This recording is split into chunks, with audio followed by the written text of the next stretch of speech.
Hey, hey, Mona. Hey, Mona. Hello. We are live. Hello. All right. Happy We are Sunday. live. Happy Sunday. Happy February 1st. And happy American History Month, the Black Edition. I like that. Yeah, I'm thinking it's like, I'm tired of saying, Black history is American history. It's like, no, happy American History Month, the Black Edition. The Black Period. Edition. That, Yes. that's that's really what we are. But um, we're gonna get started in just a minute, you guys. But as is always true, this episode is not to blame folks, and we just have to make that disclaimer all the time because sometimes people, I think, get their feelings hurt or think we're talking about somebody, but we're not. So if you're joining us and you've heard enough of what we've said, it's all about just, I'm going to call it truth telling. I got Miss Authenticity sitting here with me tonight every time we come on, and you're going to hear the truth from Miss Mona. Well, I hope so. That's the Yeah. goal. Yeah, so I'm excited about tonight's show because it's really about recognition. This week, a statement from Barack and Michelle Obama landed differently in Black America, not because it was shocking, but because it confirmed something a lot of us have felt for a really, really long time. So that even the most powerful Black man in the world could not protect Black life from the machinery of the state. Y'all hear Wow. me? Yeah, do That's y'all hear me? powerful. Yeah.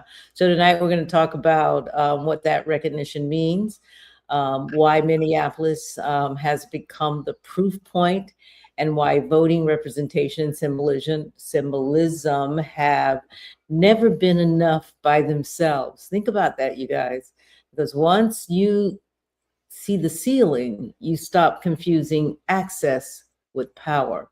And before we get into it, if this conversation matters to you, take a minute to subscribe to our YouTube channel, like this episode, and share it with someone who needs to hear it.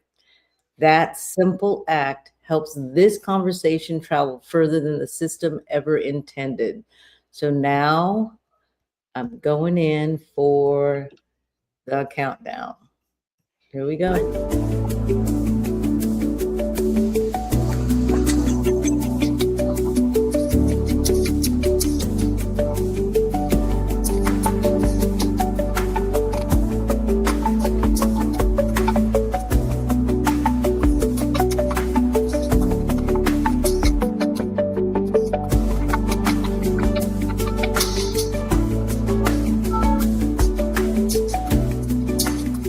To the Black Independent, where we speak truth to power, unapologetically.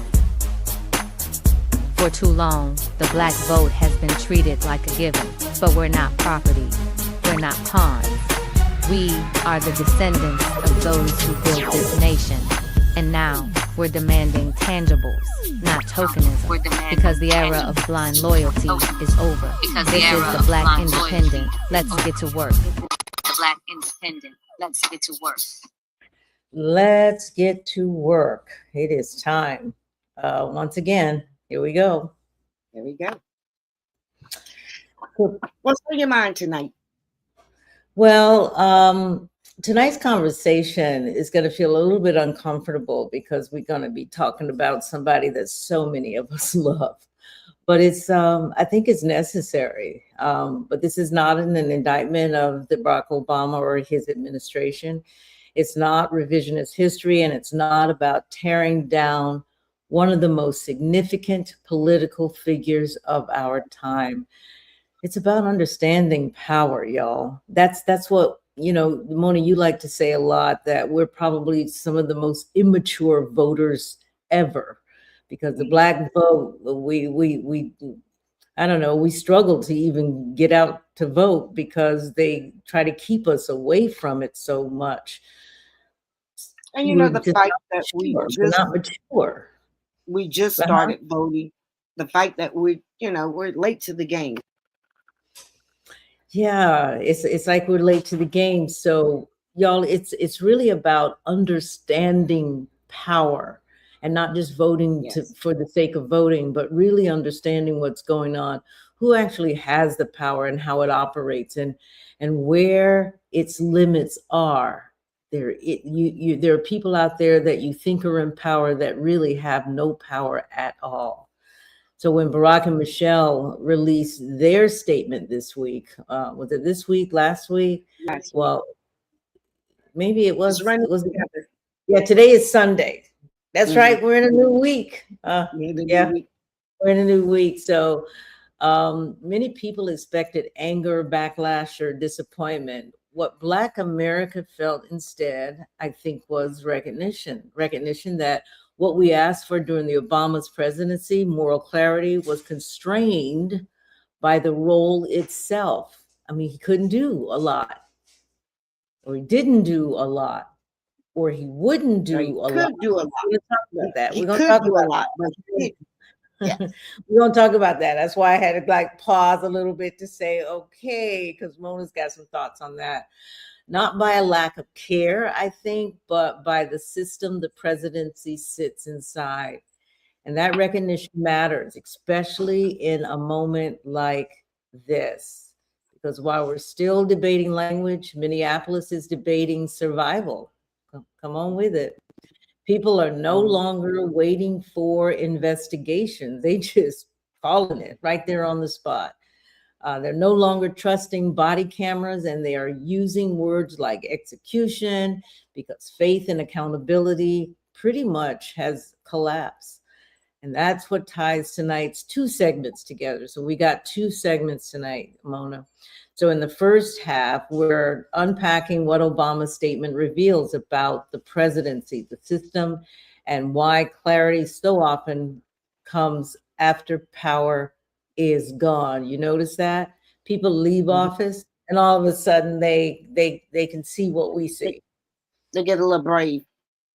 Yeah, I hate that. It's like, why couldn't you be brave before? Well, I kind of know why they couldn't be brave before, but you know, you see that in corporate America, you see it in the school system with teachers, you see it, everybody's afraid when they're inside the system. Even When with they the get, journalism. yeah, all of You, that. you So you see that when Joy and Don Lemon, once they left corporate, exactly. now they're speaking truth, you know? Exactly. But you know what? I think we as individuals, most of us, Mona, because I know you've been an entrepreneur all of your adult life, but even before you got to be adult, you were entrepreneuring with your mama. Yeah, So most of us understand when you are in the system, in the company, in the organization, you are less likely to tell the truth about what it is that sure. you see and are experiencing. And that's just a matter of survival. But in the second half, we're grounding the reality in law with Attorney Josh Montiero.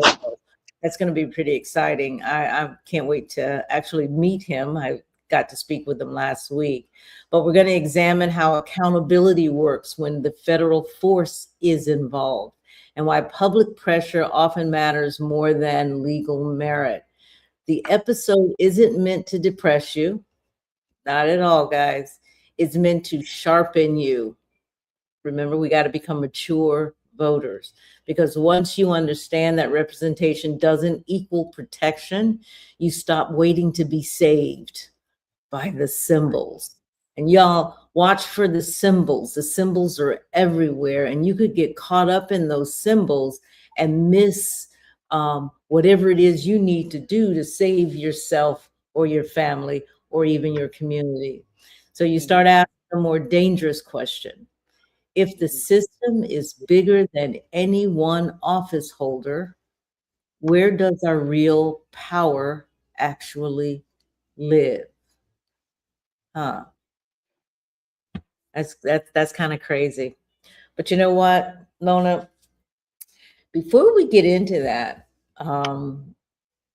there's a lot that's been going on. Before we actually get into talking about segment one with Obama, and then of course with Josh. There's a lot been going on, and I just want to touch on these real quick. So I got about 5 issues, 4 actually. If you could just give me your thoughts on them. And I really want the audience to realize that even as we go from Sunday to Wednesday, Sunday to Wednesday, Sunday to Wednesday, we're going to be doing this all year long. There's a lot that happens in between. Mona, Don Lemon got arrested along with 3 other Black independent reporters. I don't think it was random. What's your thought? My thought is this is why Black independent media is going to matter moving forward. And we saw a white pastor do the same thing, I believe, almost 2 weeks before what Don Lemon did. So if it was about the sanctity of the church, well, the white guy, and I don't know if he was Jewish or a white nationalist, went into a church in Atlanta, disrupting the church, you know? So, but the federal it's government, it's about control and controlling the narrative, and they don't want. It is about controlling.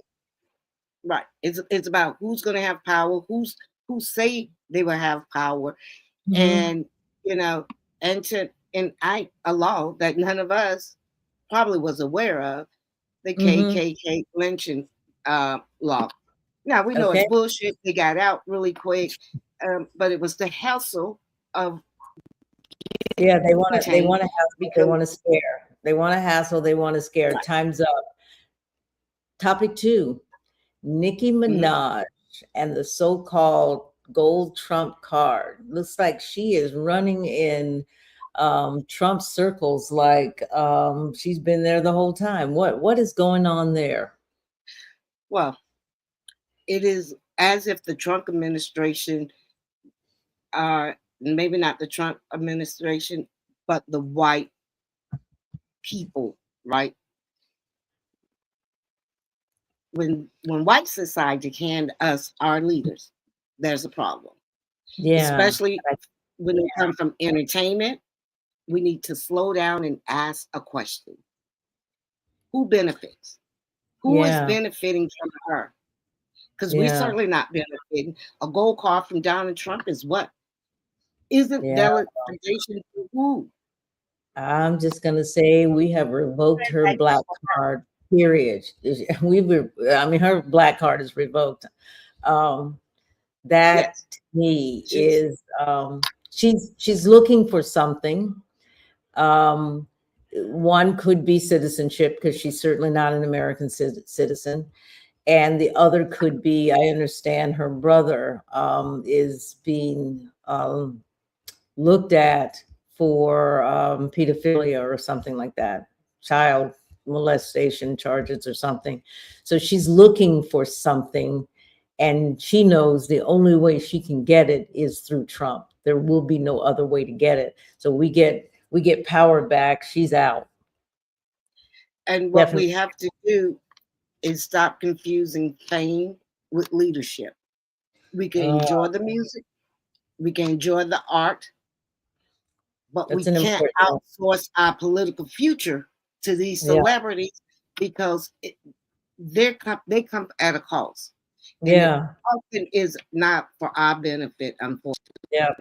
Yeah. Nikki is not somebody to follow, folks, especially you young folks. Okay, topic 3.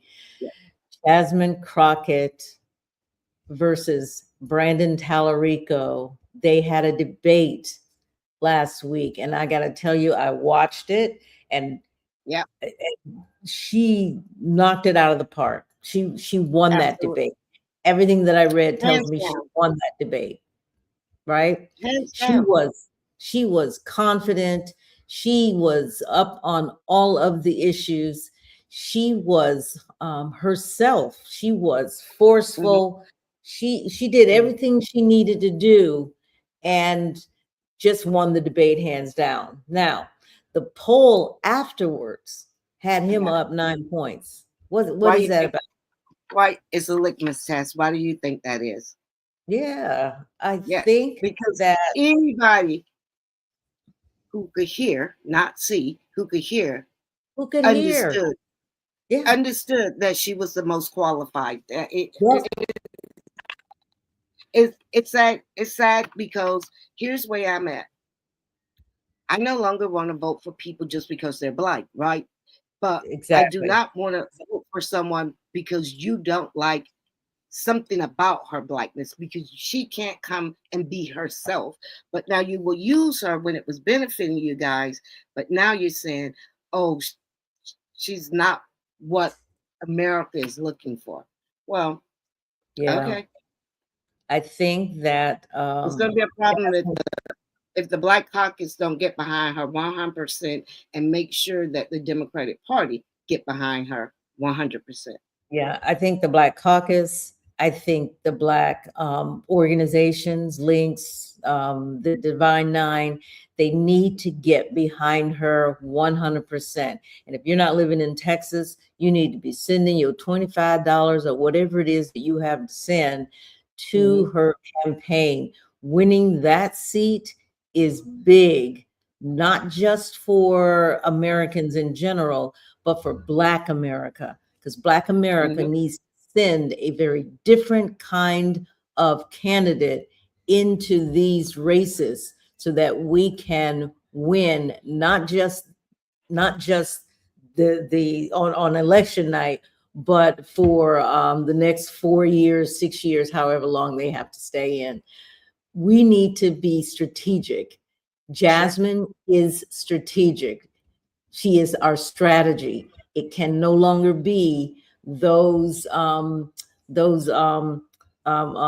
candidates that we're not sure how they got in, right? And when I say that is somebody else put up that money, and if somebody else put up that money, that means that candidate is beholden to whoever helped them get in. We Mm-hmm. have to be a lot more forceful around that. All right, I gotta Mm-hmm. move on. Gotta move on. Um, there's another No Kings March, March 28th. And I want to be clear because I'm having this debate offline with a friend in terms of what Black folks need to be doing, whether or not it is smart for us to not be marching in them streets.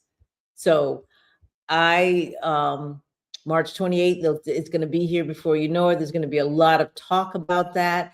I truly believe there are going to be millions in the streets across the country. They don't need to be Black bodies. That's all I'm saying.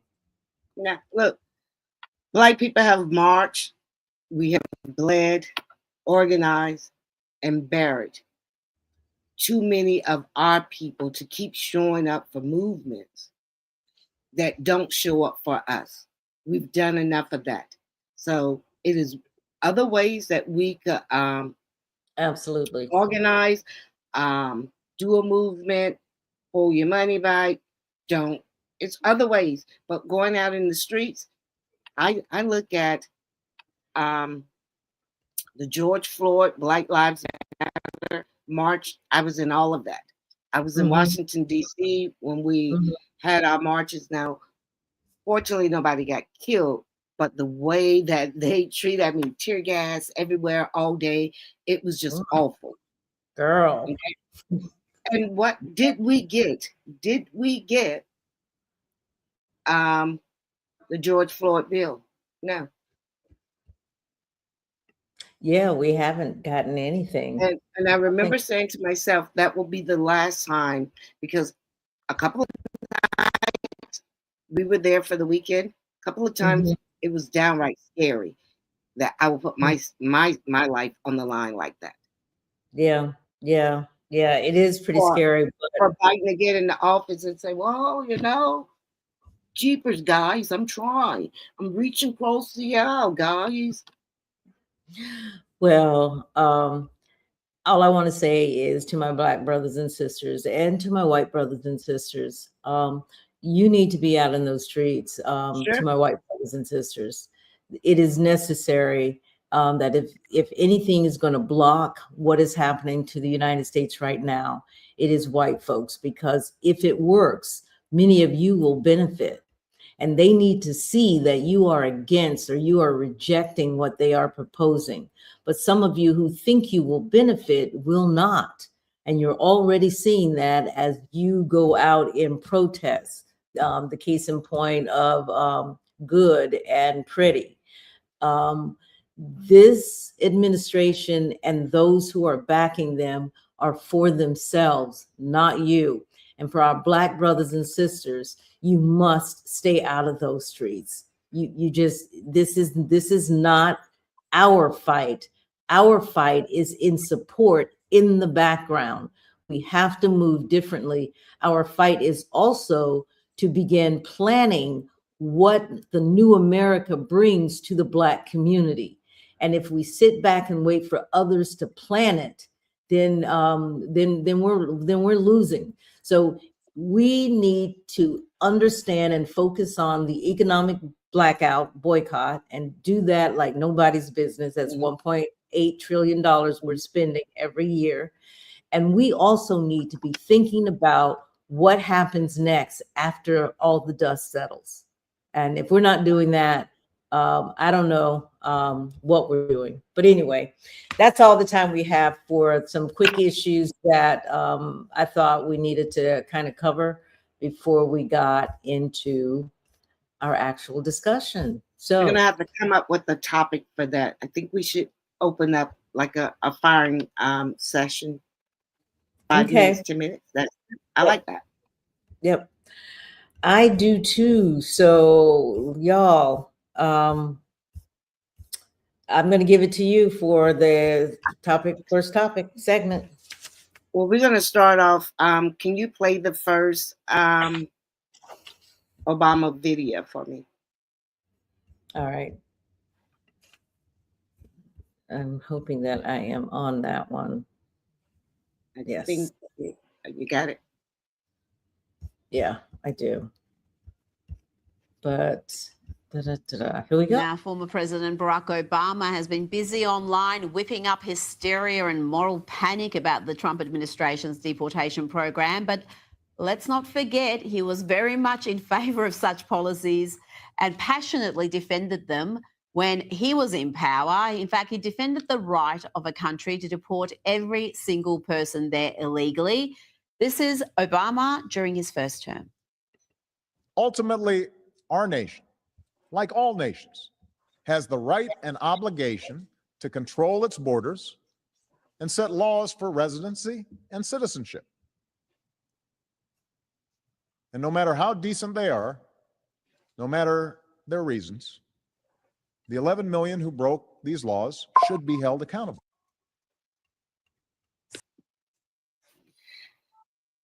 All right, Jeanette, that's where we're going to start. And basically, I don't have a position one way or the other. But what we do know, that the majority of the people who come to this country is because we have screwed up their country, first off. But I think we're having an issue with Trump because Trump is, I don't even think he's going to get rid of more immigrants than Barack did in his first term and his second term. You said you don't. I don't think he will. I don't think so. Because he's not organized. And he just wants this for show. I don't even think he really even care because he know the importance that he need these immigrants here. They're who's doing the work, But the fight is he wants to show, and he wants to show that they're big, that they're big alpha guys, that he's going to send all these Proud Boys out. All he's doing is creating chaos. Yeah. But my issue with Barack was he's talking about ICE now, right? And I know ICE and the state police, local police, these two people are federal, but they all have positions to do what they're doing with the killing. And when I saw the letter that him and Michelle released, Mm-hmm. oh my God, I was like, what? Wait. So I started Googling because I remember Philando Castile shooting, and it happened on Barack's watch. And I remember when he came out and what he said, and I'm paraphrasing, but basically he was telling us, because it was a big rally, it was a big thing, it was in Minnesota, Mm-hmm. telling the people to calm down, let's investigate, let's do all this. He was protecting the system. He was protecting the police department. Mm-hmm. But after, because it took Alex killing, because Renee Goods had got killed, Keith Porter, who we need to keep in the on the front line. Now I don't know if Mm-hmm. he's not as much attention because it wasn't videoed, or Yeah. because of his skin tone, and it could be both. But we're Yeah. not hearing enough about him. Right. Okay. But after this, Alex, and yes, when we saw that, it was horrific.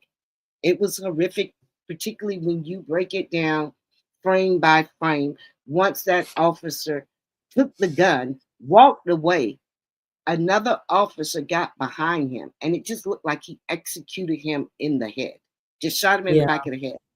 And I Yeah. said to myself, what type of human? It is almost as if you were hunting and you were shooting a game, shoot a big lion, tiger, a bear, or something. It is that guy got met there and shot this man in the back of the head. And I was like, what?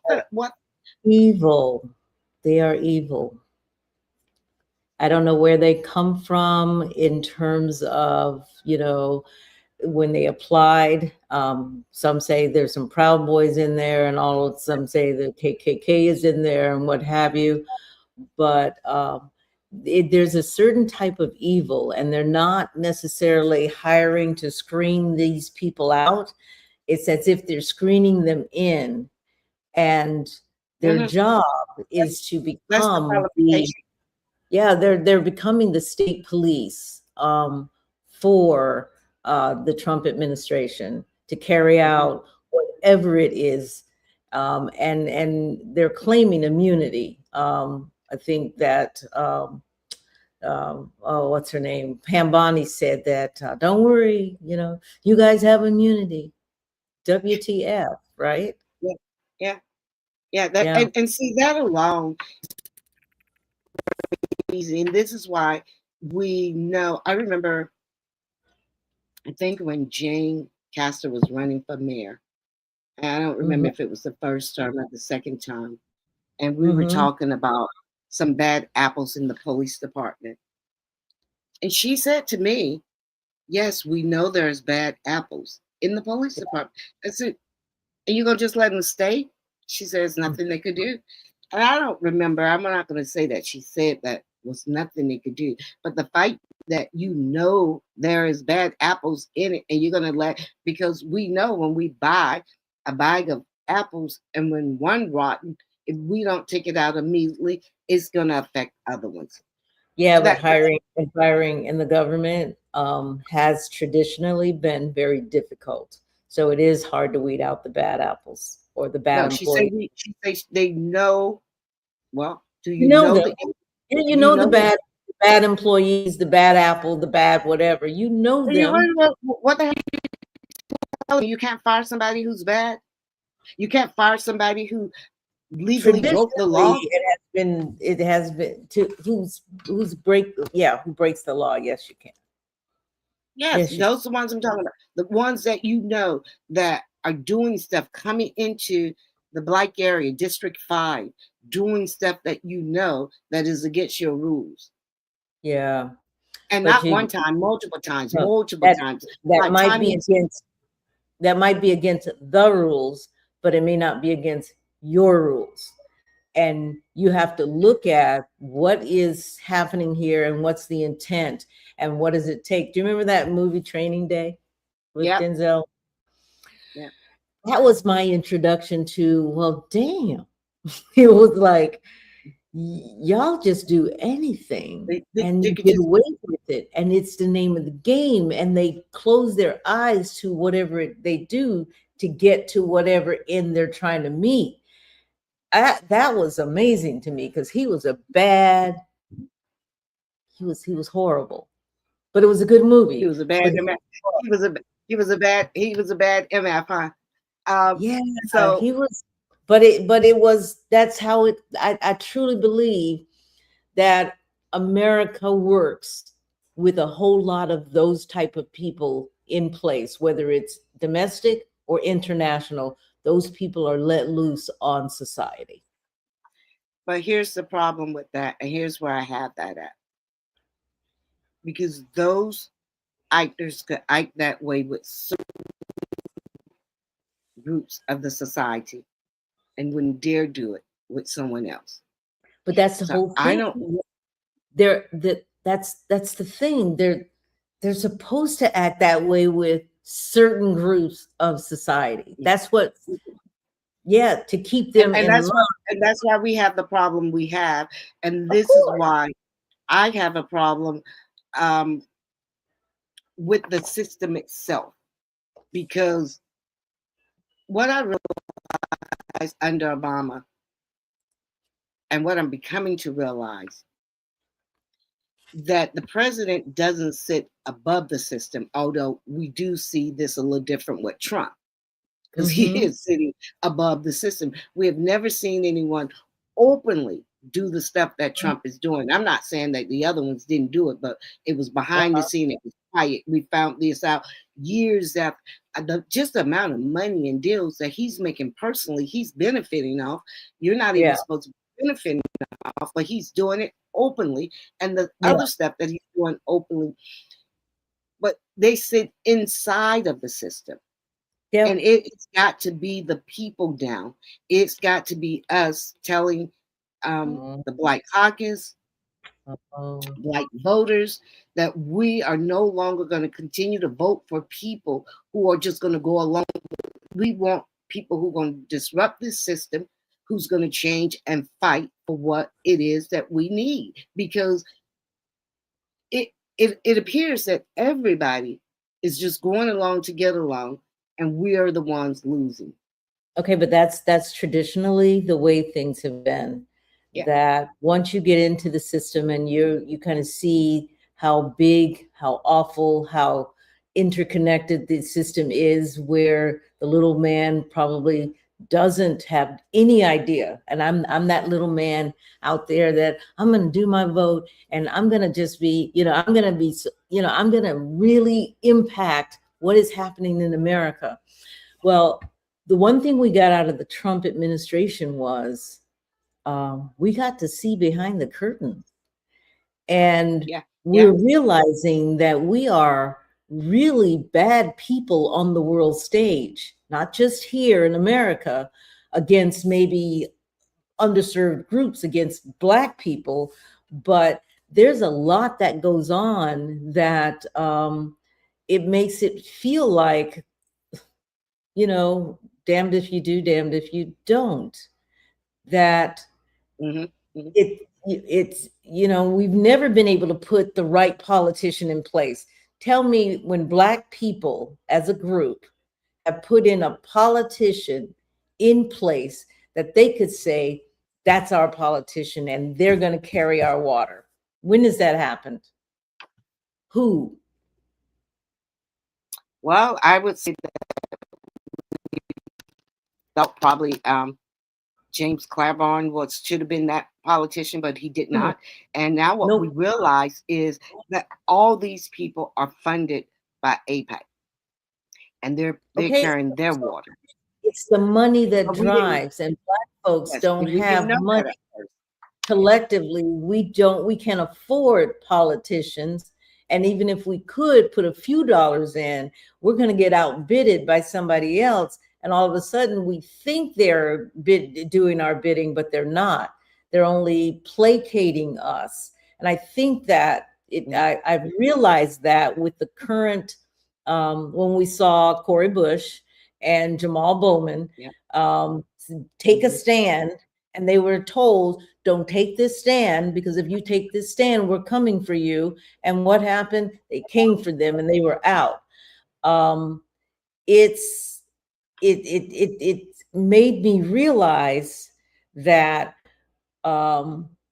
we cannot just take politicians who are moderate or middle of the road. And that's why I'm a Jasmine Crockett person, but even Jasmine Crockett knows where the line is, right?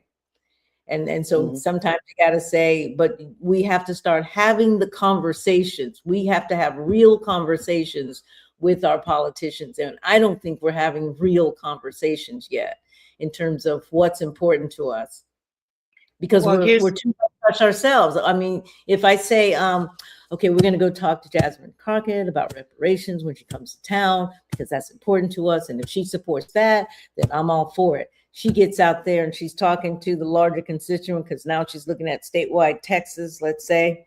She ain't going to say that stuff, not the way that she's going to try to weave it in somewhere, but not where it's going to hurt her politically. And even when she gets in, she's not going to do what needs to be done.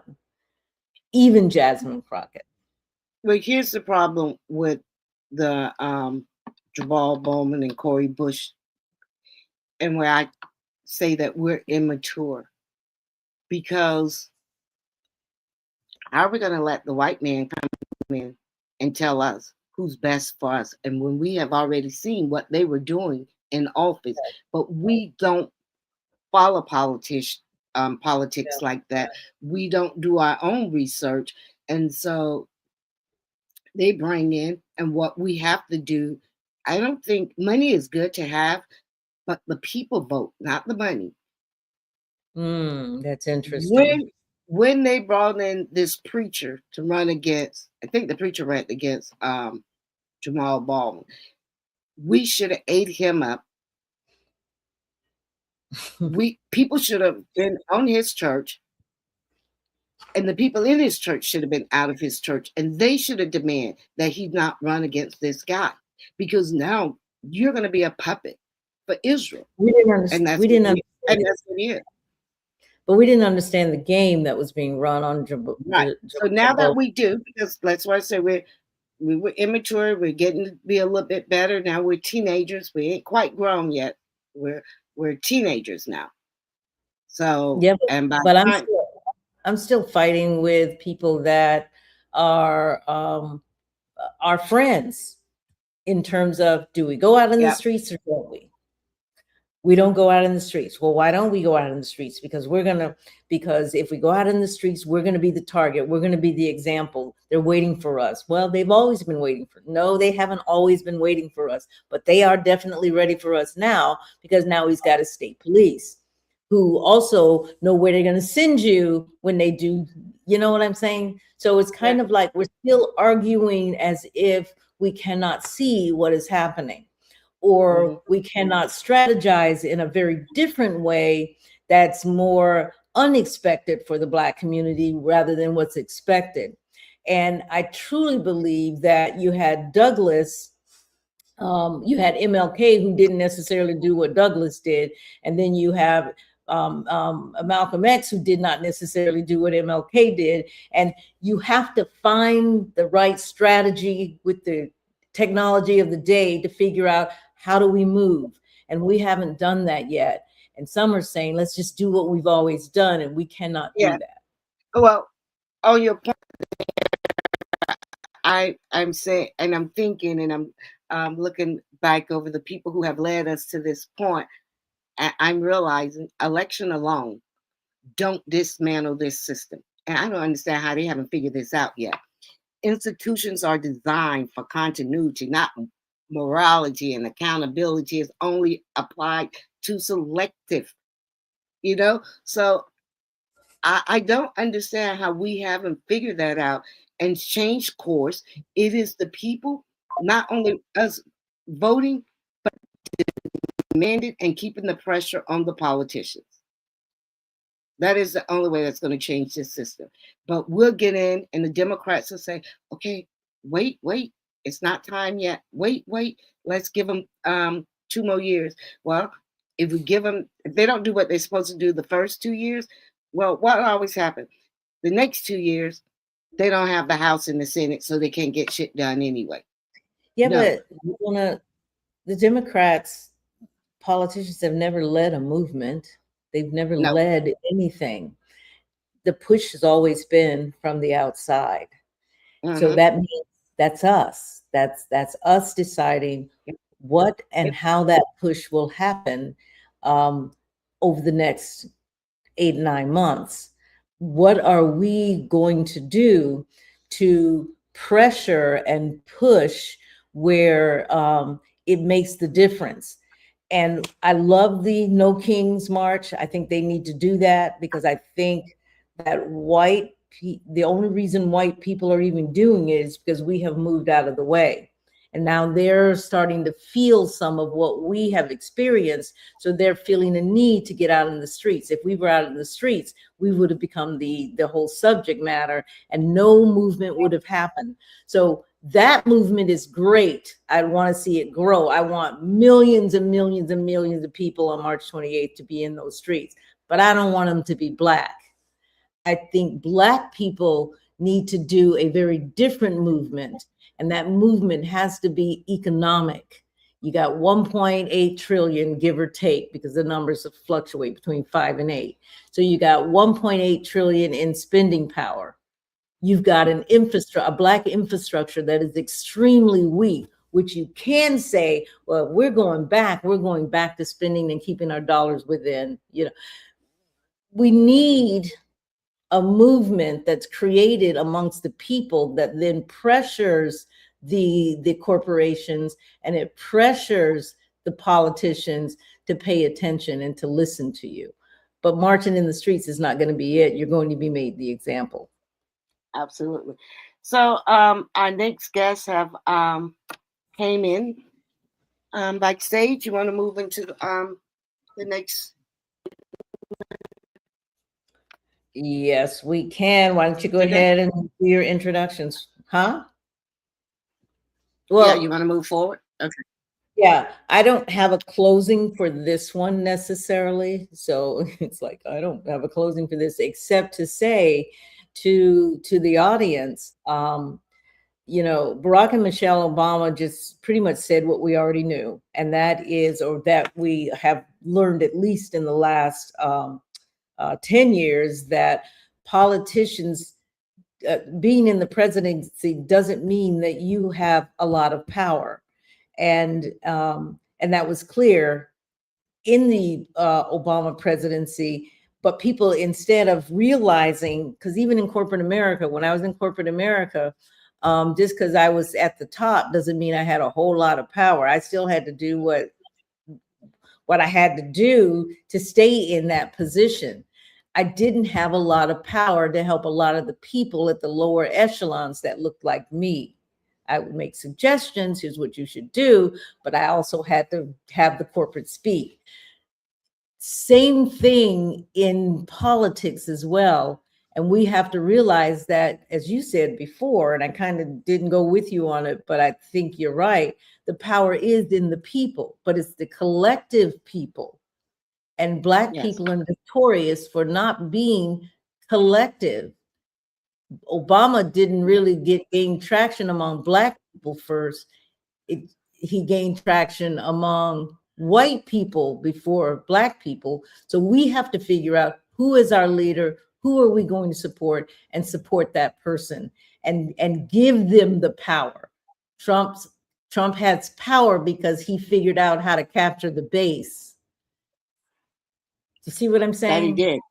Folks, that he did. But now we have to make sure we hold it. So we're going to go on and bring up our next. Yes.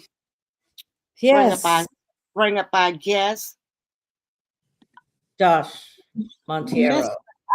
Josh Montiero. I'm going to do a little bio on you, Josh. Is it Montiero or what? What is can you say? Montero. It's Montiero.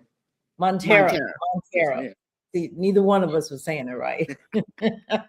I like what you had on Facebook.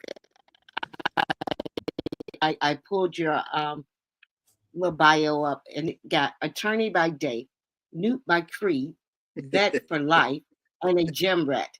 And I can agree to all of that. And I love your Bible verse, Josh 1:9. That Yes, ma'am. verse definitely defines you. Well, I And appreciate it. happy birthday, my brother. Well, we're still 2 days away. And my family wanted to celebrate a little early and got me in this cold in Massachusetts, where I'm originally from. That I Oh never my God. terrible. Okay. Oh, I bet. Because it's terrible down here. So I can't imagine up there. I ran away from here 10 years ago, and I never come in the winter, but they convinced me. Yeah. So, Josh, we want your opinion on a couple of things. We're gonna talk about what's going on in Minnesota.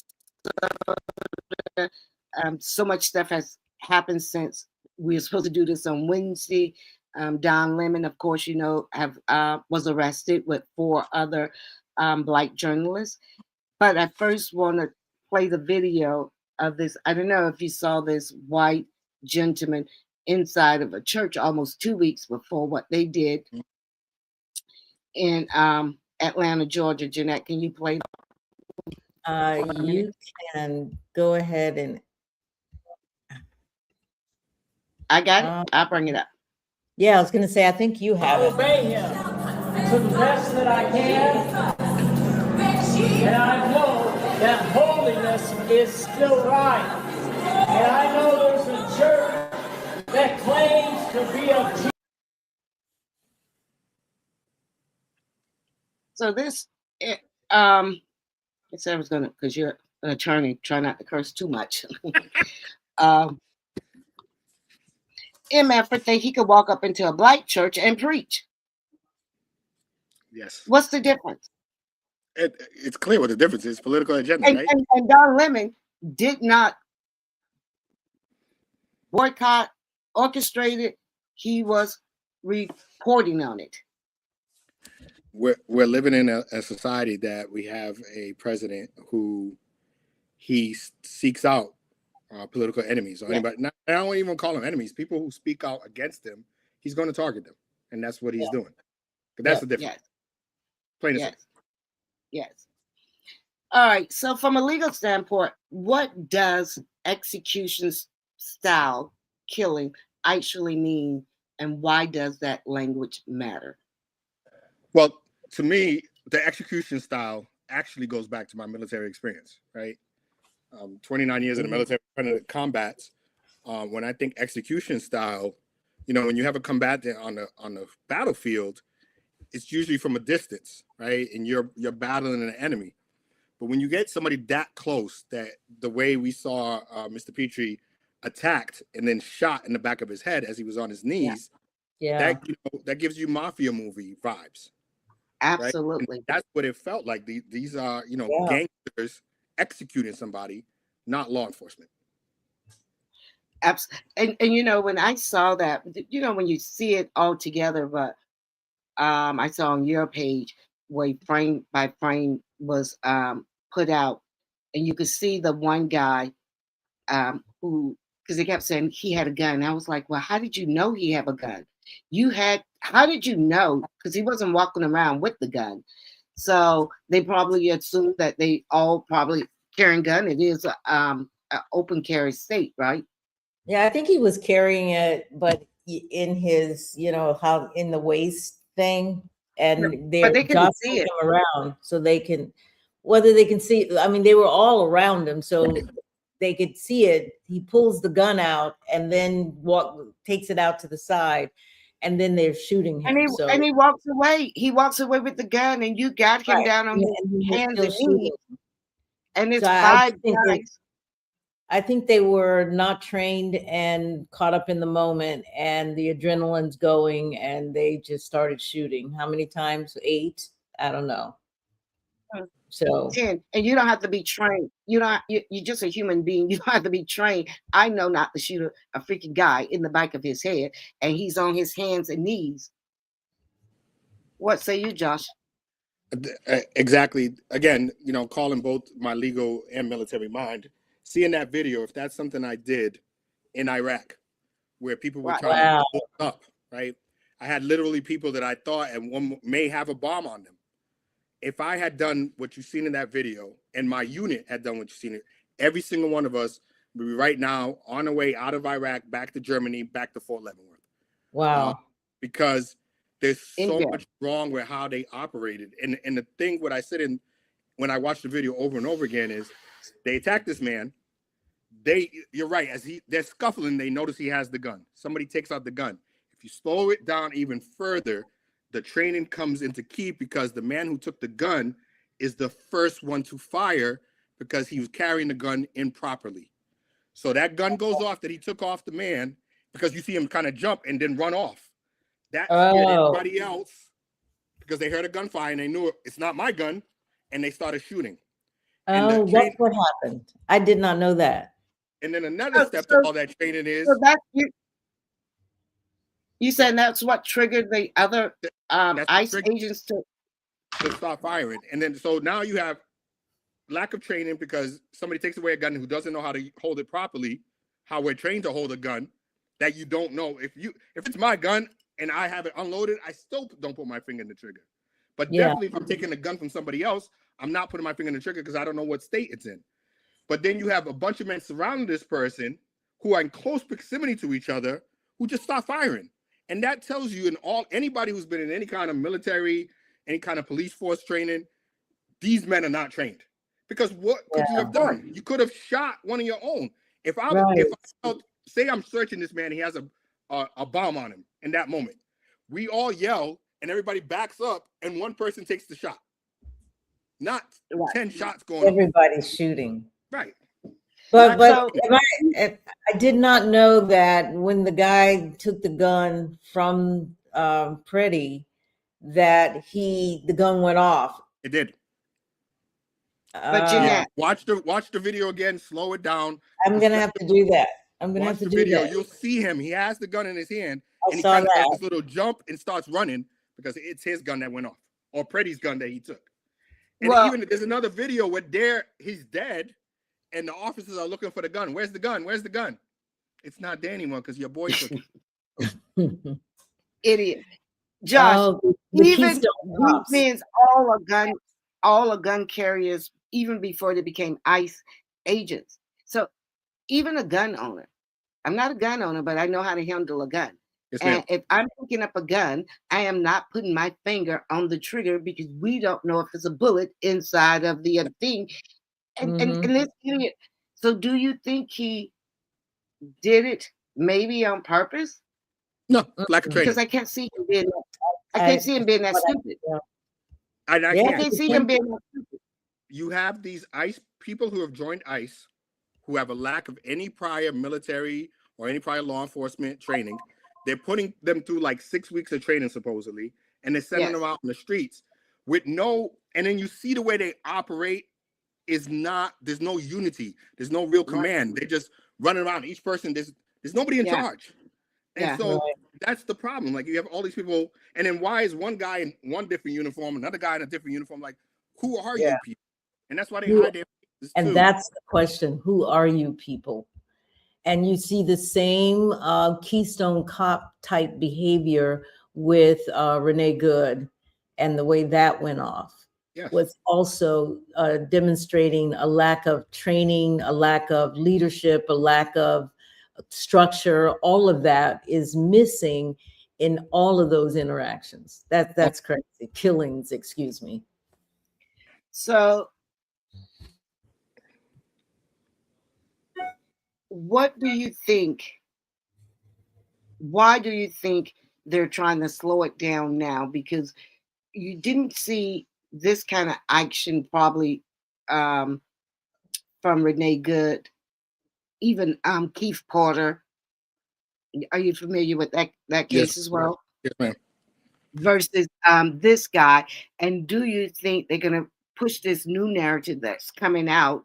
They showed a video of Alex Pruitt kicking the car and the tail light. Can you kick a car and the tail light fall out like that?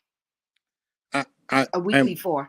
I'm so Oh my God. Bothered by that video because if you watch it, but it's on New Society, it's clear that it's AI footage. Oh, Because wow. I thought so immediately. I say, is those things? Can you kick a car that hard you and it can't comes kick a out car to like make the assembly fall out like that. If you Right. watch the video, some of the symbols on the car disappear. Some of the guys are just running rampant, and he has the same clothes and some of the same actions that happened in the video where he was killed is in that video. So somebody's made that video. Trump's son is the one that put it out there. But the problem is that video is more a problem for them than the fact that it's Absolutely. because then it says if this Yes. video were true, you guys already knew him, and now Yeah. you targeted him. You So targeted you really want that absolutely. video out there, but it Right. is AI. Okay. Hmm. Okay. And that's it's a scary world that things like that get out there and everybody shares it and spreads it. And they, like I had to debunk it to a lot of people. They're like, it's on BBC. Go on BBC's website, search for the video. It's not there. But the one thing I'll always tell you, Mona, when these things like this happen, where is it at on Fox? Where is it at on those social media platforms? If it's not out there, it's because it doesn't exist, because they wouldn't put it out. They would put it out if it was true. Okay. Right. That's the point. Yeah. Then when I immediately saw it, I was like, yeah, I don't think that their SUV could be that timid that he could, because it didn't seem like he kicked it that hard. No, it would have. If anything, you would have cracked the plastic, but the whole assembly is not going to He fall would have out. cracked the plastic. And But it goes back yes, to yes. okay, it happened. Does that still justify executing him? No, nothing justifies. Nothing he did justifies executing him. So, Yeah. Josh, I have a question with regard to the investigation. I understand it's being investigated at the federal level, not necessarily the state or local. So we know what the outcome will likely be in terms of who's at fault. But is there still an opportunity for the state to pick it up at some other time when Trump is no longer in control, let's say? I'd say the state could pick it up now if they wanted to, right? Okay. But more than likely what's going to happen is, I hope, when Trump is no longer president, the federal government picks it up, because they can. The Department of Justice can still pick it up and have an AUSA or the AG in charge of that investigation, or even Congress. If Congress wants, they can have hearings later on.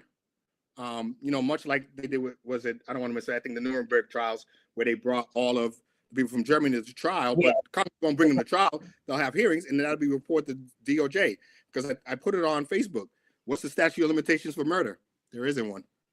Somehow, hopefully somebody puts them to justice, because it has to happen. So the immunity claim that they are saying, oh, don't worry, Miller and those are saying these guys have immunity, is really a bunk. You don't have immunity for murder, right? What they're saying, right? Immunity is if you are acting under the cloud of, you're doing something law enforcement wise and it led to somebody's death, right? Mm-hmm. Say he did pull out a gun and they shot him. Okay, you're immune from prosecution because he pulled out a gun. You in fear. Objectively, you in fear. But nothing from that video tells me that objectively, when somebody steps back and looks at that and says it was justified killing, even in like Miss Good's case, right? There's some things in Miss Good's case where you can say, I don't know. I don't think it was justified killing, but the car came at him. Was he scared? That's not objectively reasonable, I think, to be scared.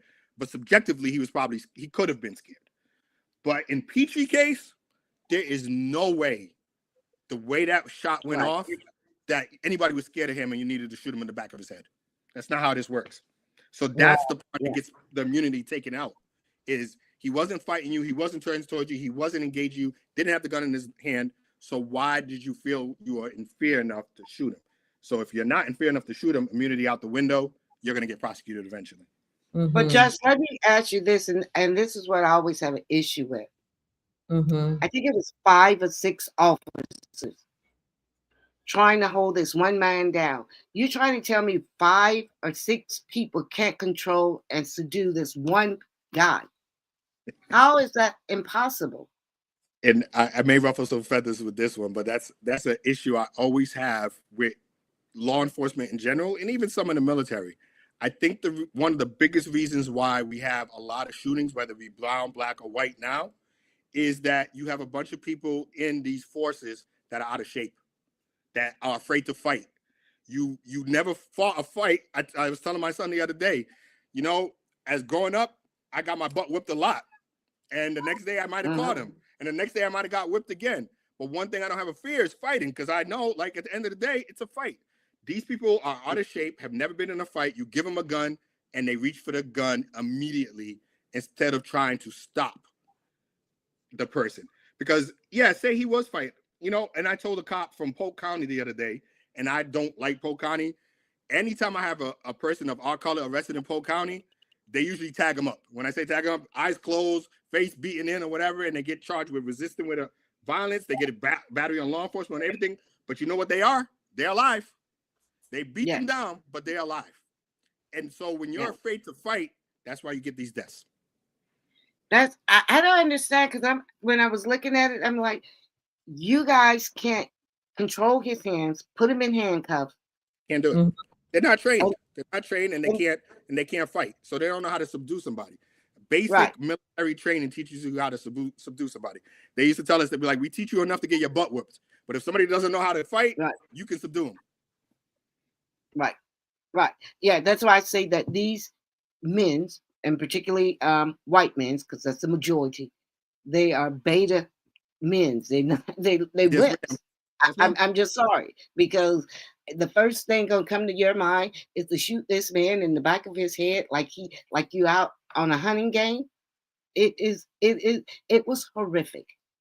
I did it in Iraq. I used to carry around a billy club in Iraq, and when they gave me problems, I'm not and again, these are people that might have blew me up. I'm not looking to shoot them because I don't want to take a life if I don't have to. I'm gonna billy club you, but you're gonna stay alive, and we're gonna take you in the country. Right. That's what I say. These people are. I'm sorry. They're heartless. They're soulless. Because nobody with a heart or soul could just do what they do and then go home and go to sleep. I just don't know how one could do that.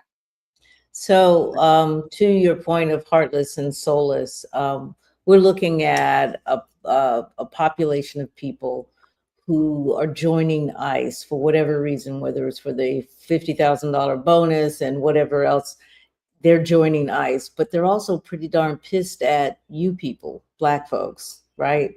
And they have wanted to have the opportunity to come and beat you up and shoot you up. But as I think happens in history, white folks who get in the way of them getting to you are also going to get poo-pooed, as they say. So this is not new, in my opinion, what is happening in terms of KKK, slave patrols, and how we've evolved to now ICE. It's not new. And white people need to understand that when you take a stand, especially with Black folks or brown folks in this case, you're going to be treated just the way that they are, because that is history. I mean, it's littered with white do-good white folks who decided to take a stand and are no longer alive, or were at the time. So history, as I like to say, and Josh, I said this to Mona early on, happy American History Month, the Black edition. History repeats itself, and it is repeating itself in droves these days, in terms of people fighting for civil rights. What white people don't understand right now is they're fighting for their own as well, not just us. It is for their own as well, because we're at a point where race is becoming less the issue and class is really where it's going. So interesting to watch. And yes, they have the two, and nobody's talking about Porter, but for the most part, there's a shift happening that we need to pay attention to. And when I say we, I am talking to Black folks, because Black folks kind of, a lot of them, some of them, not a lot of them, want to get out there in them streets, but our strategy has to be more precise and not just running around with our heads cut off, like chickens with your heads cut off. So, Josh, I that was a long one. I think it was a statement, not a question. Right, No, but I Jeanette? loved it. I love it. I love it. I did Yeah, too. sorry, I get into my head when I'm listening. So No. That's good. You're educating us as we go. I do like the Dr. Jeanette Bradley, Yes, ma'am. PhD. someday, Yeah, Josh, so what I'm thinking and what I was thinking when I heard President Obama and Michelle, when I read their statement, and I am not really differing from ICE and our state, local, and federal police. When we looked at that shooting of Philando Castile, when the officer said, "Do you have a weapon?" He asked him something to that effect, and he said, "Yes, I have a permit." As soon as he said that, with no regards to his girlfriend, he already knew the girlfriend was the driver. His baby, I think, probably was less than 8 years old. I can't remember how old she was, in the bike seat, just fired in the car. Now, had it not been for the girlfriend wherewithal, start recording that conversation when they got pulled over. And to keep, because I think I probably would have lost my mind. And it happened so quickly, she continued that video to that man, I believe, I don't want to say emptied his gun on in that car and didn't get off. you want to play the video of his mom or what? Yeah, let's play the video of his mom after the jury. Do I have it on my end? No, I haven't. You see it? Okay. No, I don't see it. Oh, I think I see it. I see it. Oh, you got it. Okay. Okay. Here we go. My son would never jeopardize anyone else's life by trying to pull a gun on an officer and the gun was not fire ready. These are some of the facts that came out in the trial, and I am so very, very, very, very, very, very, very disappointed in the system here in the state of Minnesota, because nowhere in the world do you die from being honest and telling the truth. Now, these are some things that you need to know and recognize. There has always been a systemic problem in the state of Minnesota, and me thinking with my common sense that we would get justice in this case, but nevertheless, it never seems to fail us. The system continues to fail Black people. And That's a problem. I have a problem. I have a problem with all of that stuff that was going on during that time.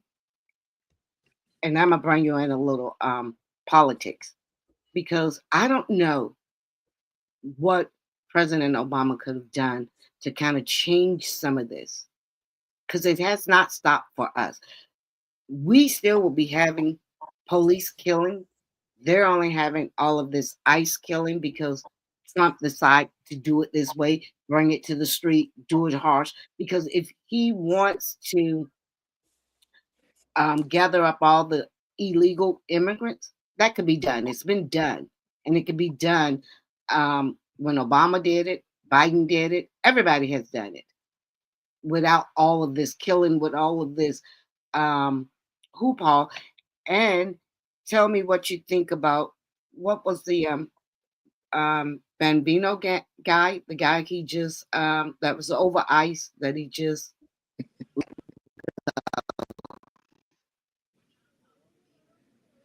You broke up a little bit, Mona. I didn't hear it. So, can you hear me? Yes, I can hear you now. Okay. So I was saying, tell me, what do you think? Because I believe only we're hearing about anything that ICE is doing right now is because of the last killing. they would have pretty much got over Renee Goods because she didn't represent, in my opinion, what they, a cis white woman, right?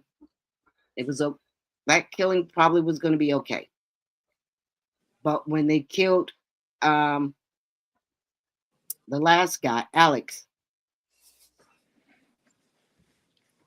I don't know. See, what I'm saying is we get killed all the time by state police, the federal police, not so much by ICE. And I want to fight for those changes. I want to fight for both. I think it needs to go hand in hand, Mona, and it goes back to again what I said. It's training. You have a bunch of folks who are, again, even with law enforcement, and I have plenty of friends with law enforcement.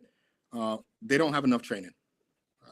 I've been in some high stakes situations where I never felt like I had to pull out a gun, and in that Philando Castile situation, I watched that over and over again, and that was clearly an officer's afraid.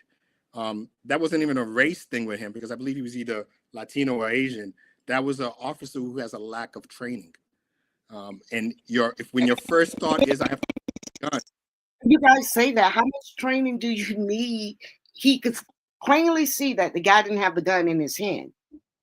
But they don't get enough. Those officers are going, I think when I bring it up, when I'm in court, like 40 something hours of training. We go through basic training for weeks, and they teach us how to use our weapon. They teach us how to use your weapon, and it's constantly reinforced. We go back to the range. I am not afraid of somebody with a gun, right? People play around with me, and they're like, "Oh, I'm going to take out a gun," and you know, I'll tell you, Darryl Height, he was playing around with me the other day, and he kind of backed up off of me like he was going to take out a gun, and he didn't have one. But I was like, Darryl, I'd be on top of you so fast, you wouldn't get that gun out of your body, right? Yes. Right? So yes. That's the different mentality is you don't have training on how to use a weapon. You don't have training on how to de-escalate. You don't have training on how to disarm and do whatever. And you send out these people who are afraid, who, like you said, are beta males. I don't need beta males on my military. I don't need beta males in our law enforcement. We need people that can stand there who look the role and know how to enforce that. And they don't. Yeah. And on top of it, yes, there is that racial component to it. Because depending on what part of the country you're in, it's just the good old boys. They take off the KK hood at night, and during the day they're in the police force. And absolutely. I wanted to say before, I wasn't going to say it, but there was a lady on TikTok that said she lives in a rural part of Tennessee where they used to have all the KK marches all the time. She said we had it twice a week. They'd come out here. She was like, you know what? You know when I've seen one lately? I haven't. Guess where they at? Because they're all on ICE. They went on another job, right? Yeah. So you take all these people with this hatred in their heart and you put them on a police force, you put them on ICE, what are you going to get? They're going to just go out there and be the goons they are. And that's not to me, like I said, I have friends who are officers who don't live it. There's a guy that goes to the gym with me. If he was to tell me to stop, even though I didn't do anything wrong, and I'm like, I'm not even arguing with him because he looks like he would rip off both of my arms, right? And that's the way you should go into that role being like that. You got these big, fat, out of shape dudes, scrawny little guys that used to get bullied on in high school, and that's what you put on your force, and they're not going to be able to enforce anything. Yeah, Lynette. That's the thing. Let me read a comment. Lynette Judge says, I must have 1,500 hours of post-collegiate training to become a licensed therapist. Hey. Yeah, and what about even barbershops and beauty shop folks? What kind of training did you need? More than law enforcement. Right, right. So, I'm continuous training. Every 2 years when it's time to renew my stuff, they still telling me now because of the Epstein files, we got to be aware of child trafficking, women trafficking, abuse. I'm like, I don't get paid enough to do all this stuff, but and it doesn't affect the black race that much. Not inside of my thing, but yeah. When Mona when we don't hear a few of the words Mona says, she's swearing and we're bleeping. Mona, you don't know this, but every once in a while, your words, we miss like 3 or 4 of them. And I just say, oh, she's swearing. So the automatic. That's why Josh said, hey, I didn't hear a couple things, but that happens to you quite a bit, by the way. So stop swearing. Oh, No, okay. it's No, just no, no. it's your internet. It's this, you got Spectrum. Spectrum's been acting crazy lately. No, I have Frontier, and usually I don't have a issue, but okay. Yeah, I want to live in a country where everything is equal. I don't any favors for us, Yeah. any favors for them. I want respect, and I want to give respect. Yes. Hmm. And I think that's what All of most us want people to want. play the I don't violin want for you. anybody- No, I don't want anybody telling me what to do. I don't want you to I think that you're know. above me. I don't want to think that I'm above you. I don't want to Yeah, think that you're beneath me. But But these Mona, people, a lot of the policies, and it's sad, it's to protect the majority that they're no longer the majority, right? right, It's inevitable that not us, we're not going to be the majority, but the Latinos are going to be the majority eventually, and they're fighting it. That's it's and it, like we said, it goes back to that, you know, the slave um, policing and all of that.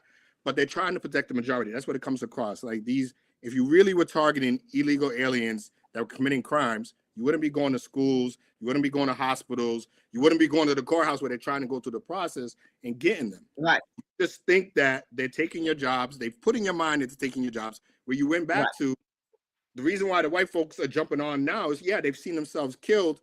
They weren't jumping on because they didn't feel it was their problem. And that's what the exactly. higher ups do. They make us right, all believe that we're against each other when we're really not, because the Trumps and the people that are like him don't care if you're white, black, Latino, whatever. They just care that they're making their money. And they make us down here yeah, say, I don't like you, I don't like you, I don't like you. And then they're protecting their money up there. right, And so these Absolutely. people down here yeah, that think, oh, I got to protect my people and my culture and the way of living. Let's kick out all these Latinos. Let's stop the black people from getting the jobs that they're not qualified for. It's Right. all insanity, and they Yeah. continue to believe it. Yeah. But that dates back to Bacon's Rebellion, way back when. But E.A. Ford, another comment, only pushback I would have is for some reason, white officers know how to act when they encounter other white people. We only talk about training when it comes to us. It's a deflection. I'll say, you know, disproportionately, is it us? Yes. But as an attorney, I've seen them take out some of their white people folks too. They have a lot of people in the force that just don't know how to de-escalate. And you know, because there are some police academies, they do go through 800 hours of training sometimes, but they don't know how to de-escalate, and they will go to either shooting or beating down instead of de-escalating. And so that's the issue for me, is you just need better training, and you need people who are going to enforce when you step out of lines to keep you in line. Fire them. If they're doing these things, excessive force, if they're doing a shooting that's not justified, don't just let them go to another police force or put them in another job. Fire them.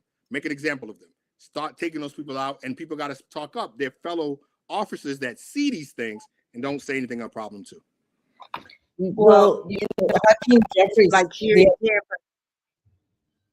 Tampa. Hold on, Jeanette. You know, here in Tampa, we had the Citizen Review Board, and I can remember when Jane Castor, I was speaking with her about the bad apples, and she said, yeah, you know, we know that we have bad apples in the police department, but there's nothing we could do about it. I'm like, what do you mean there's nothing you could do about it? It was some case that was going on, and the officer was just, you know, and so they put him on 2 weeks desk work, but not send him to train. And I don't think it's anything that you could do to change a person's heart. I just don't. But I think it has to be tied to your livelihood. If you get fired from the police department, you can't go to Port County and get a job. It should be over. It should be, and that is until we change these kind of rules, that you could be racist as all you want, but when you own your job, you have to do your job. And if you don't, there's going to be consequences. That's the only way these things would change. What say you? Daryl? Yeah, that's exactly what I'm getting at. There has to be a concerted effort to make the change within the forces that are supposed to be policing us. They can't over disproportionately target our people, because that's the reason why we get arrested more than anybody else. And then they can't disproportionately use force against our people, or force, period. I think it comes to the baseline. Teach them how to de-escalate. They forget Right. the part about keeping the peace. They go Right. towards the part of they are escalating violence to meet violence. You don't always have to do that. And I say that I can say that because I've been in situations where people, like, I'll say it over and over again. This person could have blew me up. This person wanted me dead and out of his country. And I was able to de-escalate without taking a life or without bringing it to violence. Right. Because in those situations, when you have that person in front of you, if you were to beat him down or to shoot him and kill him, now you have a whole village of people who want you dead, right? Yeah. And they're going to take means that we don't here in America to make that happen. And so you can't do it. And so if we can do it overseas, why can't we do it here with our own police? Yeah. Wow. Jeanette, we have some comments? Yeah, I've been going through them, and Lynette is saying officers under investigation should not be allowed to retire with full benefits. I think that's true of presidents as well, but you know, that's a hard thing for law enforcement, politicians to get rid of or to take away from their fellow white boys, because that's what we're really talking about more often than not, in my opinion. Yeah, that's protecting those bad apples that you talk about. They're not all training day Denzel Washington. and look, I think I saw something on could have been Facebook, because that's the only thing, on Instagram, where one of the ICE guys, he had on a bracelet, apparently from somebody they arrested. They're still in the people's stuff. Okay. Did y'all see that? I did not see that, and he's but wearing it. Yeah, but it gets to just they picked up anybody off the street. Like the lady said, the KKK used to do the marches in her area, but they're gone, which means they're now in the police force or ICE force or whatever else. They are interested right now in deporting as many Black and brown people. You know, I'm not sure when they're going to get to us, or if they can get to us, given some of the conversation, but they are trying very hard to create an America that really does not include you. And the way to do that is to get the people out by any means necessary. And that's the key. That's the key. And that's why I think they're getting away with so much right now, unless the people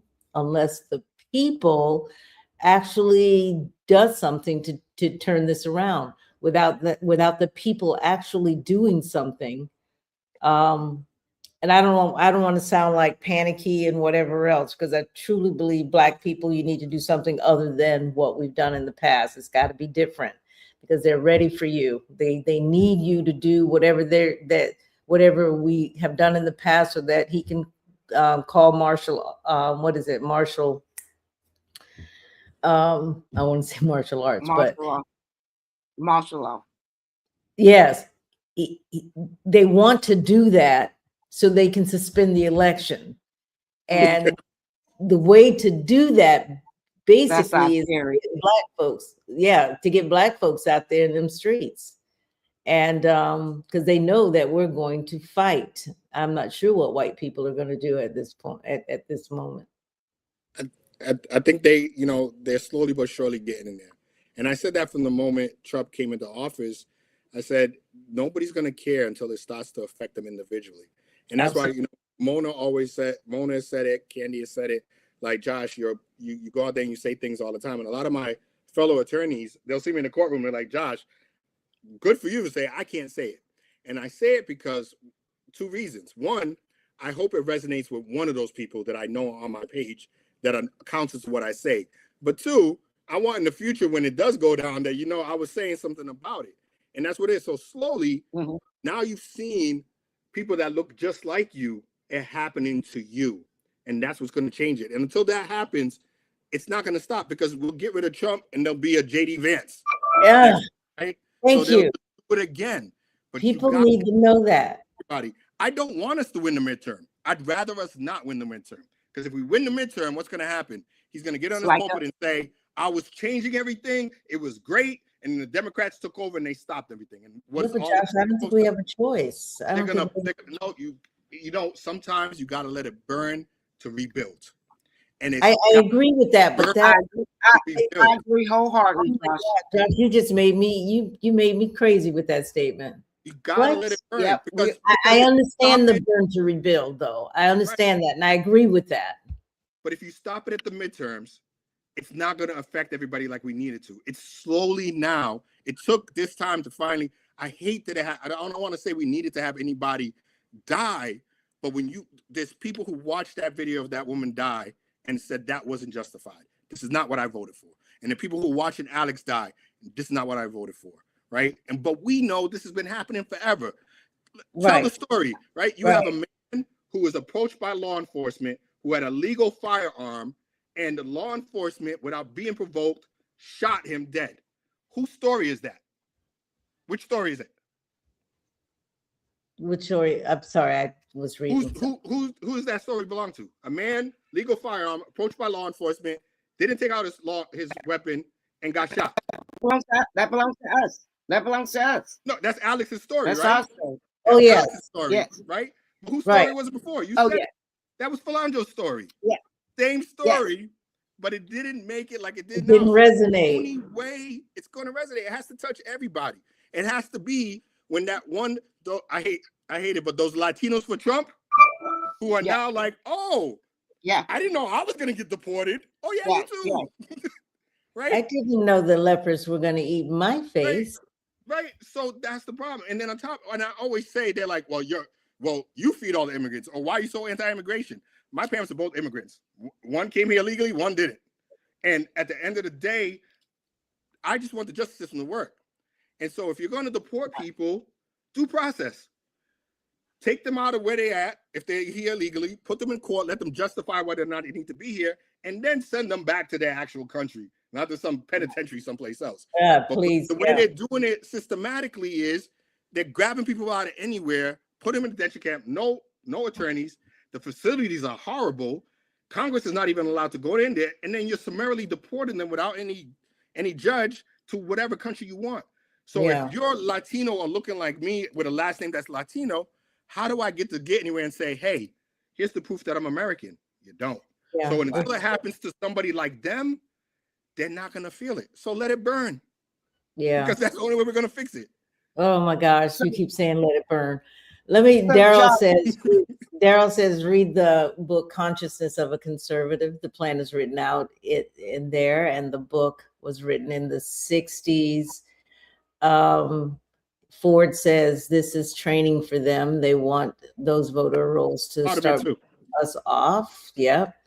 Gretchen, you cannot walk out of somebody's shoes unless you walk in their shoes. And Daryl, another good book is How Do You Kill 11 Million People? Everything going on now is within both of those books. Good. Josh, what I want to ask you is all the illegals in the country, are they only from brown countries?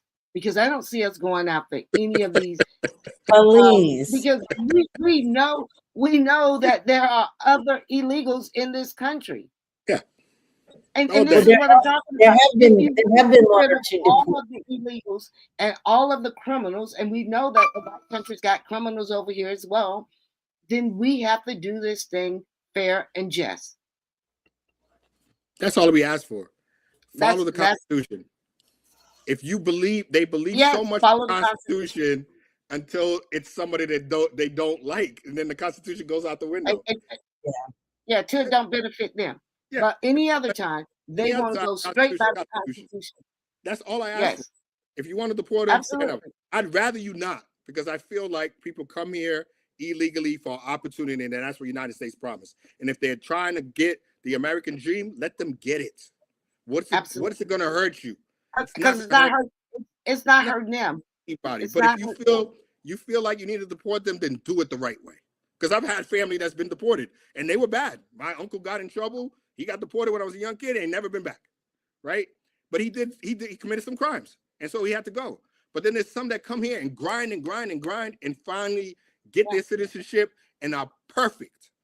And why would you want to take that away from us? And then it just makes our culture better. Like America would be boring and dull if we didn't have all these communities that support us. I want the food. I want to go try all the different food. I want all the different and festivals. the fact of the matter, this country don't belong to none of us. Right. You know, it's just unbelievable. But until the people, and I need good white people, both on the right and on the left, wake up and say no more. That's it. It's just not.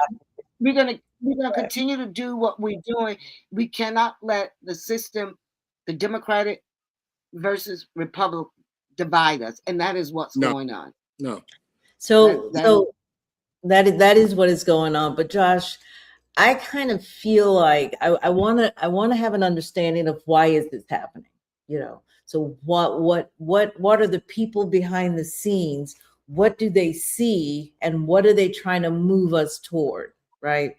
So I see what's going on the ground, and that's what we're paying attention to. And maybe Trump is this Trojan horse that was designed to come and become also the wrecking ball for all of the norms and the policies and whatever else, that he was just going to just level everything so that this new group after him, because right now they're going after him, because that to me was always the plan, that you are not necessarily going to go into the second half of your term. That's going to be J.D. Vance and the puppeteers who ruled him.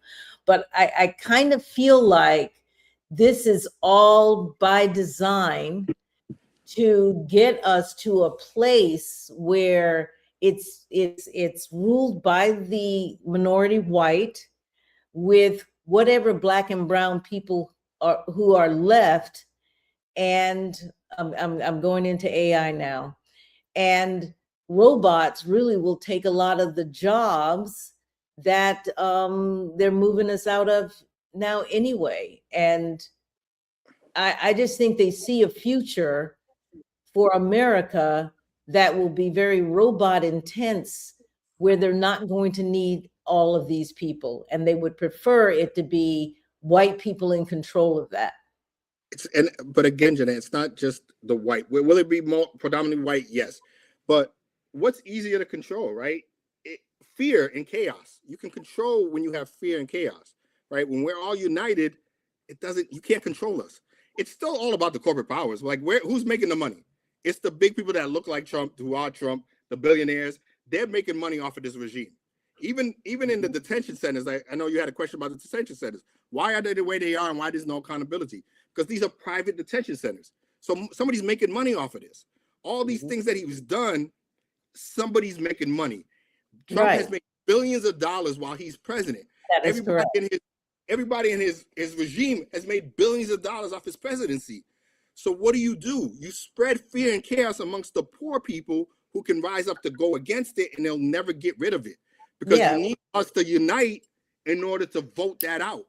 But if we're not united, it's not going to happen. So you get the Black folks that are disenfranchised, that don't show up to the polls, and you get the poor white folks that are somehow manipulated by, it's you against the Black and the brown, and they vote for him. So that's all it is. Is it predominantly the white folks getting this money? Yes. But ultimately, it's the corporations, it's the people like him that have made billions off of this whole process of pitting us against each other. Which has been the formula in America since the 1700s. Yeah. That's all it is. Yeah. And until we, the people, have decided we've had enough, I like to give the Black voters a little bit of grace, because we just started voting. We're very new to the cycle, but I believe, like you, that we have to let it burn down and start over. Yeah. And we have to be able to get candidates that understand that you're there to, we don't want the system to play along to go along, because that's what's been happening as well. And I can see that particularly in our leaders in the Black Caucus. They could sit there. They sit there for years, and I'll look, and I like Maxine Waters, but she's been in the forever. But she has the poise, all of them who's been in there for long. So what did you do to change? Yeah. Yes. What did you do to help us? Well, there was Any a way. last words? I say I enjoyed it. I am appreciative that you would have me on and that my voice matters a little bit. So, and know that it matters a lot, my brother. Mona's the only person that could get me out on my birthday vacation to come and get on a podcast. Really? Yes. Yeah. Well, thank you so much for coming out. We really appreciated this conversation. And the thing that I'm left with from you is we got to burn it all down before we can rebuild. Yes, ma'am. And that's a hard pill to swallow, but definitely truth tonight. Thank you. Ma'am. Thank you. Thank you, Josh. Thank you, Josh. And you're going to have to come back. Enjoy the rest of your birthday, my brother. Happy birthday. Mona, you should say happy birthday. I was an usher in church, not a singer. Like I said, my birthday is Tuesday. Yeah. All right, Josh. Have a good night. Okay, I'm going to send him a nice birthday song. Good night. Enjoy. Powerful. Yeah, Jeanette. He reminds me when I first met him of my brother, right? A mega type of guy, an alpha guy. Although he's a Kappa, but just a stand-up guy. Just a man's man, Yeah. I met him at Tea and Conversation, and he come in and he just speak the truth. He's not trying to sugarcoat it. He wasn't trying to water it down, and he's not offensive either. He just tells the truth where it lies, and I do like that about him. Yeah, he ran. Yeah, he was running for the public defender, and I think Haiti is the one introduced us to Josh. That's how we met Josh. Instantly.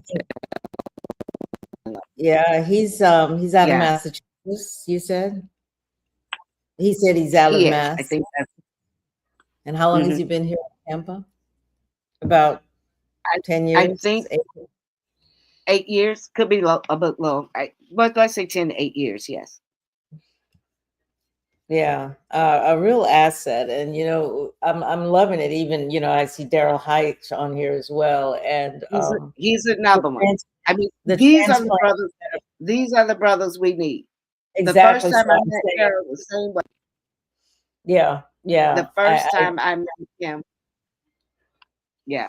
Well, I'm saying the transplants into Tampa, the Black, are really digging their heels in and making a difference and trying to make an impact. And I think that's really important that people in Tampa, we have to move different. We can't continue to be laid back, allowing, in this case, the Democrats to tell us which way is true north.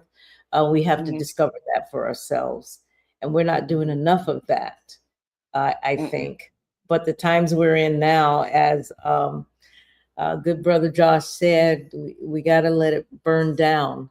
But, I say while it's burning down, we also need to be figuring out what it needs to look like. We're no longer on the bottom rung of everything that's important. So, yeah, that's pretty awesome. And we no longer can be out here fighting for our justice and to get it. And then once we get the power to be in place, we see our stuff get pushed to the bottom. Yeah. Go back I want to give Gretchen a real even the most powerful Black man in the world couldn't protect Black lives.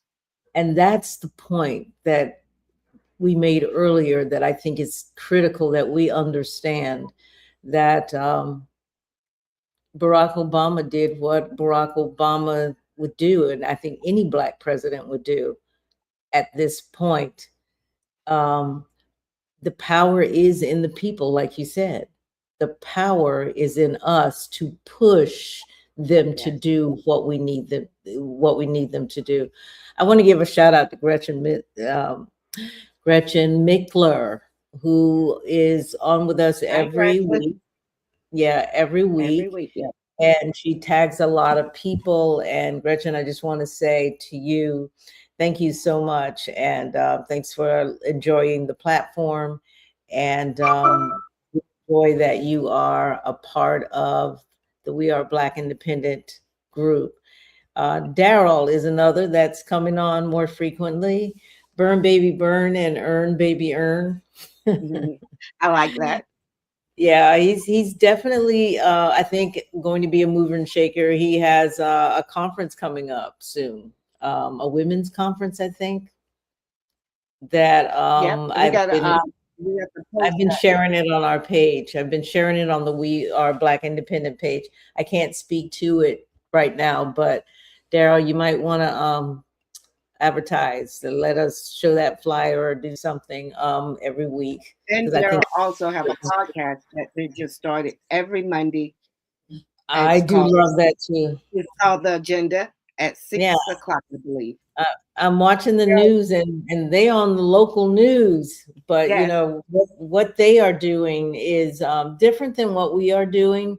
They are focused on the city council agenda from one week to the next, and they go in, they get into the nitty gritty, and then they try to break it down for you, the public, the audience. And so what I do like, and I think I heard one of them say is, so that if you are coming to speak, you know what the issues are. And they could certainly also help you really do a better job of presenting whatever the issue is for you and your community. So I appreciate that. The more we help each other, I think the better. Absolutely. We need all of this because they do the heavy lifting, right? Because that agenda is none of us going to have the time or even the inkling to want to read that agenda like they break it down. So that is great information, telling us where we need to be focused and so on. So yeah, it's called The Agenda. It's on Facebook. You could catch it either on Daryl's page, Keela McCosker. Yep. Stephanie Porner, Allison Hewitt, and Connie Bird. And Connie Bird. Connie as well. I usually see 4 people. Connie is one of them, but she wasn't on the first 2, I believe. But she was on the last one. But because those are the people. They're the group that be at City Council every Thursday. So they decided. That's a great group. Yeah, that's really hitting all the stops with those people. I think that's a really, really good group. Yeah. So every Monday at 6. Yeah. So and I'm hoping that they also stay with it. And for you, I think we stay with it because you caused me to stay with it. Because we had to stop for a while. We started a few years ago, and then we had to stop because I needed to finish school. I'm about to get back in again, but I think we're in a flow at this point that even though I will be in classes and whatever else, this is that important. And I have you to thank for that, because I would have said, no, I don't have time. I don't have time. Well, listen, we know the need. We know the need is there. We do. We know that we do not want to leave this country the way it is to our next generation and so forth. Yes, people are always wondering, well, what can I do? What can I do? You have to find that. You have to find what it is that you're able to do. And if, our tagline, we ain't marching, but you absolutely can find what it is that you're going to be doing. And I can't tell you what that is at the moment. I don't know, I could tell you, it's a lot of things. We could do phone banking. We can make sure I'm just people saying from move different. That the comfort of your home. We go to Jasmine Crockett you homepage and right that now, phone, and yeah. well, she needs people to phone bank, and you can phone bank from all around the United States. You could donate $5. When we say stand Oh, down yeah. on March, when we say stand down on March the 28th, do not go out, do not spend any money. You can support it that way. You can make sure everybody eligible in your family is registered to vote. It's a Yeah, I was lot. going to go with that. I was going to, yeah, you're right about that, especially that last one.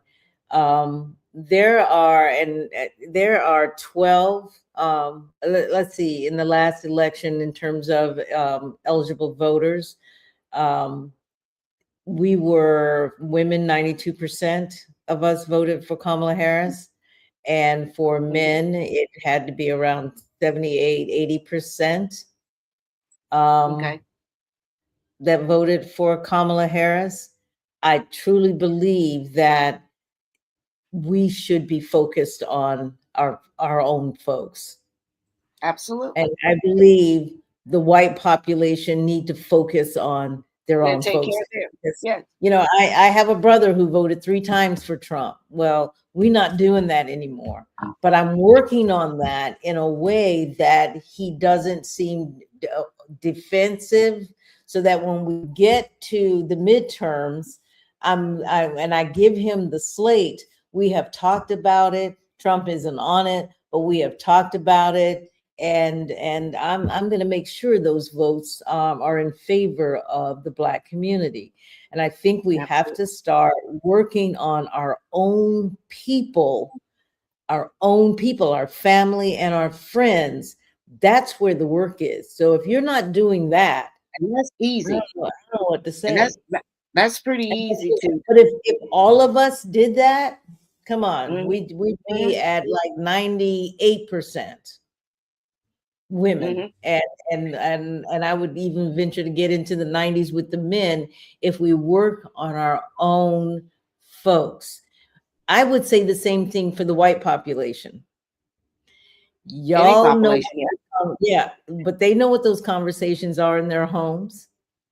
Absolutely. They know who voted. They know They know who got us in this mess, because it wasn't the Black vote, because we did our part. we did more than our part on this last election. So the chaos we find ourselves in now lies in the hand of white America and Hispanics. Absolutely. And they have to fix it. Absolutely. So I don't know. I think that was fun. I enjoyed Josh Montiero. I think too, I love the conversation with regard to how we expect more from our politicians than maybe they are able to deliver.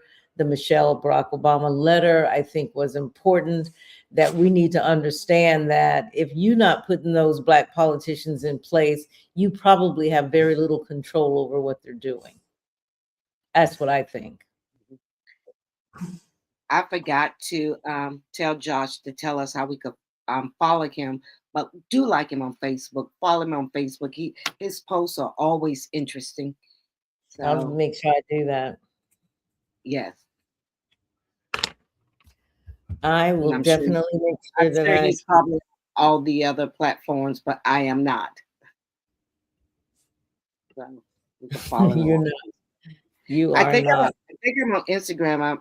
I can't find my I don't do Twitter. Yeah, I don't do Twitter either. I stopped doing Twitter. I do TikTok, but I'm only recently doing TikTok. In fact, my niece is going to be mad that I didn't have the TikTok on where I'm talking, because TikTok has a way of monetizing immediately and just moving in a way that is different than YouTube or Facebook. But I'm not sure I want to continue basis who bought it and what they're trying to do. And they're already flagging words like Epstein, or they're flagging words, and pretty much it's not good. It's Yeah, not I good. just heard that you can't say Zionist now, and I was like, That's what? the word I was thinking of, Zionist. You cannot say I was like, Zionist. yeah, I was like, okay, so like why? Because I guess they the one bought That's the word. TikTok. They And did. if they own the platform and they say I don't like that word, they have every right. Now Well, they we have every right not to support it. but we will. That's the thing. We are going I to know. do it. So I'm Yes. thinking, but I do like, because when I do the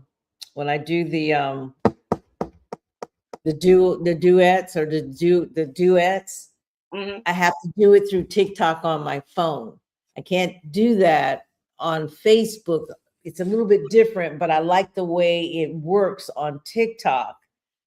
So I'm like, dang, I just figured that out. Now I'm gonna have to give it Oh, up. well, thank you, because I keep saying I'm gonna do it. I do like when I see yours and other people, and I just figured out how to do it. And so, but you're saying it's better to do it on TikTok versus Facebook. Yeah, I That's like correct. TikTok tool much better. And when I do it, people tend to be more likely to look at what it is that if I just copy that or share the person, I don't get that many likes. But if I'm on it, listening to the person, I get more people to listen to what's Yeah. being said. Like And pay it's a little attention. bit, yeah, it's a little bit more, but I'm like, oh man, I want people to really hear this. So I'm going to have to go to TikTok, find it on TikTok and whatever else. But, you know, so tonight, guys, wasn't about tearing down a legacy. Barack Obama did what a Barack Obama needed to do for the times that we were in. It was about understanding the limits of one, because if the system could not be bent by symbolism, by access, or by the highest office in the land, then we have to be honest about what actually moves it. What we've talked about tonight isn't abstract, it's lived. When people stop waiting for investigations, when they stop believing video will matter, when they stop expecting the system to protect them, that's not chaos, that's clarity. It is clarity. And that's what Black people have been getting since the November 4th election. We have been getting clarity, clarity about where power doesn't live. And once you understand that, you stop confusing voting alone with leverage. You stop confusing representation with safety. And you stop mistaking presence for protection. Pressure has always been the difference. Yeah. Not noise, not noise. We're talking pressure. Sustained, strategic, collective pressure that the system cannot absorb and wait out. That's how change has ever happened in this country. So I'm leaving you with this, folks. And I want you to sit with it. If the ceiling is real, if symbolism isn't safety, if access isn't power, then where does ours live? If this conversation sharpened you, don't keep it to yourself. I want you to subscribe to We Are Black Independents on YouTube, and we want you to like this episode. We also want you to share it, because the only thing more dangerous to a rigid system than pressure is people who finally understand how it works. Yes. And that said, we're just going to see you next time. You got anything? I would say from what you just said came to me why they want us to stay asleep. Let's wake up. Stay woke. Just stay woke, stay woke. And Keela just joined us as well. All right, you guys, stay woke and good night. Good night.